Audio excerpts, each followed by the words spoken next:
बहुत समय पहले उज्जैनी के एक महान राजा विक्रमादित्य ने संकल्प लिया कि वह अपने राज्य में न्याय, शांति और खुशहाली लेकर आएंगे। विक्रम को उनकी बहादुरी, विवेक और न्यायप्रियता के लिए दूर दूर तक जाना जाता था। एक दिन एक महान तपस्वी ने विक्रम से कहा कि अगर वह एक विशेष पिशाच बेताल को पकड़ लाए तो वह उसे एक दिव्य वरदान देगा। इस पर राजा विक्रम ने तुरंत सहमति दे दी।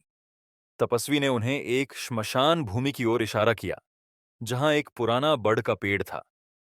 इसी पेड़ पर बेताल उल्टा लटकता था।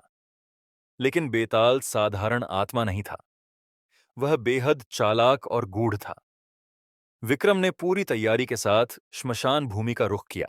जैसे ही विक्रम बेताल को पकड़कर कंधे पर डालते और वापसी के रास्ते पर चलते, बेताल उन्हें एक कहानी सुनाता और कहानी के अंत में एक कठिन पहेली छोड़ता। बेताल की शर्त थी कि अगर विक्रम सही जवाब दे देते तो बेताल वापस पेड़ पर जा लटकेगा, और अगर विक्रम जवाब नहीं देते तो उसका सिर काट दिया जाएगा। राजन, बेताल ने कहा, बहुत समय पहले की बात है।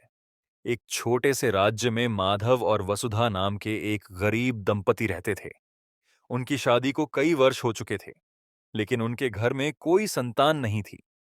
उन्होंने मंदिरों में प्रार्थनाएं की, ब्राह्मणों को दान दिया और संतान सुख के लिए अनगिनत व्रत भी रखे।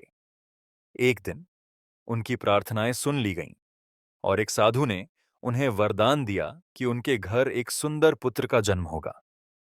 परंतु साधु ने चेतावनी दी कि वह बालक केवल तभी जीवित रहेगा जब माधव और वसुधा उसे कभी भी धन या ऐश्वर्य का मोह नहीं सिखाएंगे। अगर उसने इस मोह को समझा तो उसका जीवन समाप्त हो जाएगा। साधु की बात को ध्यान में रखकर माधव और वसुधा ने अपने पुत्र का नाम अनिरुद्ध रखा और उसे सादगी और धर्म के साथ पालने लगे।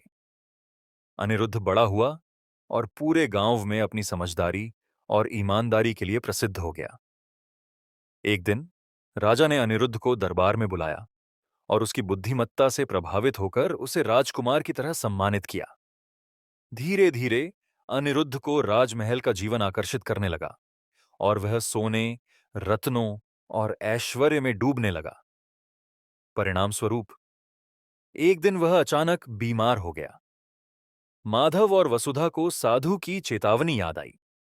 उन्होंने अपने बेटे को त्याग कर उसकी जान बचाने का निर्णय लिया, परंतु उनका दिल अपने बच्चे से अलग होने के लिए तैयार नहीं था।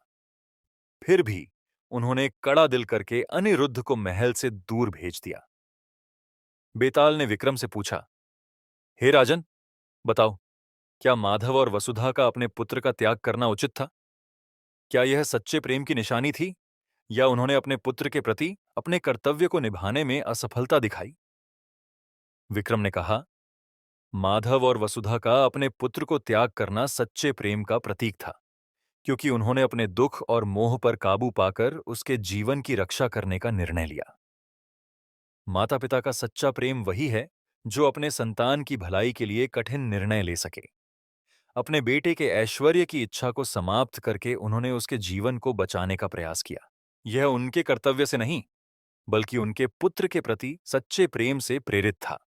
जैसे ही विक्रम ने जवाब दिया, बेताल हंसते हुए उड़कर फिर पेड़ पर लौट गया और विक्रम को एक बार फिर अपनी यात्रा शुरू करनी पड़ी।